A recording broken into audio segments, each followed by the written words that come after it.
de santé. J'étais venu en supervision au niveau de l'hôpital régional de Thiès. Parce que comme vous le savez, il y a une mission que nous sommes en train de mener dans les structures de santé qui concerne l'accueil et la prise en charge des urgences. Il y a de gros efforts qui ont été faits dans ce domaine-là, mais force est de reconnaître qu'il y a encore beaucoup, il reste encore beaucoup à faire. Et c'est la raison pour laquelle Madame le ministre de la Santé avait adressé des directives dans ce sens au niveau des hôpitaux du Sénégal. Nous étions en train de travailler avec ces établissements sur ces directives-là. Il y a eu pas mal d'avancées jusqu'au moment où nous avions pensé descendre sur le terrain et constater de visu ce qui a été fait. Nous avions commencé à Dakar avec les hôpitaux de Grand Yoff, de Fann, de Dantec, n'est-ce pas?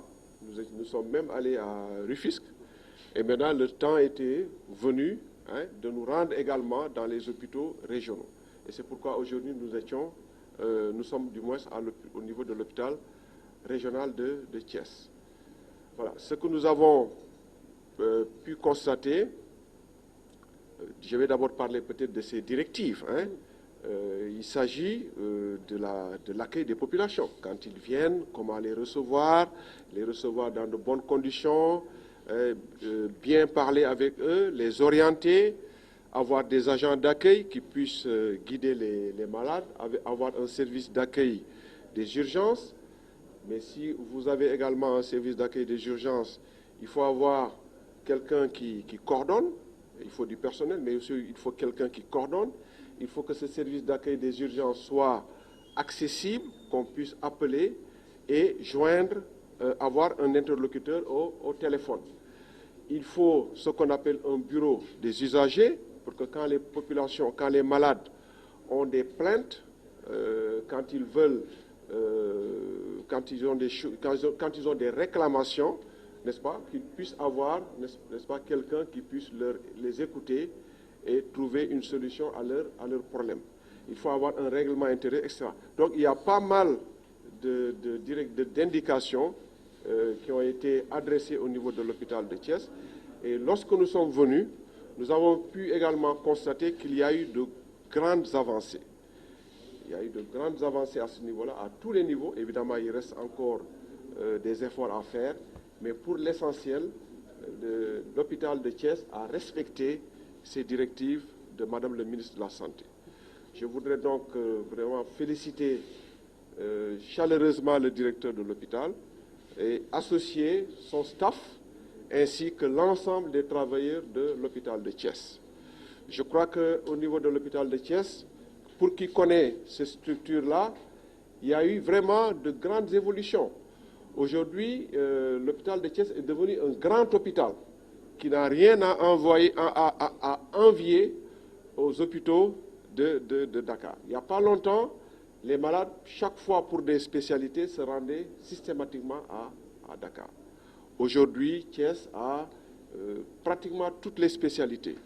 Urologie, cardiologie, ORL, comment on appelle, dermatologie, n'est-ce pas? Thiès vient d'être doté d'un nouveau scanner de dernière génération. Thiès va avoir un service d'accueil des urgences beaucoup mieux aux normes. L'hôpital de Thiès va également avoir très bientôt une unité d'hémodialyse. Donc je crois que tout ça, c'est rassurant. Ce qui reste à faire encore une fois, monsieur le directeur, c'est encore mieux mettre l'accent sur l'accueil. Et je suis convaincu que si on fait cela, vraiment, nous arriverons à une meilleure satisfaction des populations de l'hôpital régional de Thiès. Voilà ce que je voudrais dire pour vous remercier. Le diagnostic a également présenté des manquements, notamment sur le plan de l'équipement, des infrastructures qui manquent et du personnel, des ressources humaines. Qu'est-ce que vous en dites? Bon, vous savez, des équipements, il en faudra toujours. Des équipements, il en faudra toujours. Mais je crois que, au regard de tout ce que je viens de dire, je crois qu'il y a eu quand même de gros efforts qui ont été faits, qui font encore une fois qu'aujourd'hui, Thiès, les populations de Thiès n'ont même plus besoin d'aller à Dakar pour se soigner. Maintenant, il faut renforcer. C'est pourquoi je vous ai dit que Thiès vient d'avoir un nouveau scanner. Thiès va avoir une unité d'hémodialyse, ainsi de suite, et je pense que de fil en aiguille, nous y arriverons. Je vous remercie de votre attention. Babacar Mani, directeur de l'hôpital régional, El Hadj Ahmed Sakhir Ndiéguène de Thiès. Voilà, monsieur le directeur, est-ce que vous pouvez revenir sur le diagnostic fait tout à l'heure sur l'hôpital régional Ahmed Sakhir Ndiéguène? Tout d'abord, je voudrais m'honorer de la délégation de Madame le ministre de la Santé et de l'Action sociale, qui a été conduite par le directeur des établissements de santé, M. Saliou Diallo, qui nous a rendu visite aujourd'hui pour partager avec nous l'ensemble des directives que Madame le ministre de la Santé et de l'Action sociale avait eu à donner à l'ensemble des EPS du Sénégal. Et à ce titre, cette réunion d'aujourd'hui a été précédée par un travail d'évaluation qui a été fait par ses collaborateurs la semaine passée.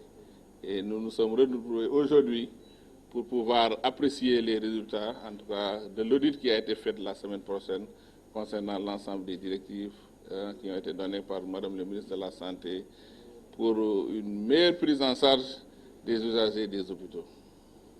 Et sur les urgences et sur la prise en charge des urgences médicales, est-ce que vous êtes satisfait des recommandations? Au vu, en tout cas, des résultats, comme le directeur des établissements de la santé a eu à le dire, il y a eu beaucoup d'efforts qui ont été faits au niveau de l'hôpital régional El Hadj Ahmed Sakhir Ndiéguène de Thiès. Il faut savoir que aussi, on est en train de travailler aussi sur d'autres projets pour améliorer davantage la prise en charge des urgences au niveau de l'hôpital de Thiès. Vous savez que les urgences se font sur plusieurs sites. Il y a les urgences médicales, il y a les urgences chirurgicales, il y a les urgences pédiatriques et les urgences de la maternité. Et en tout cas, le projet que nous portons consiste à rassembler l'ensemble des urgences sur un site qui va être le site actuel des urgences chirurgicales.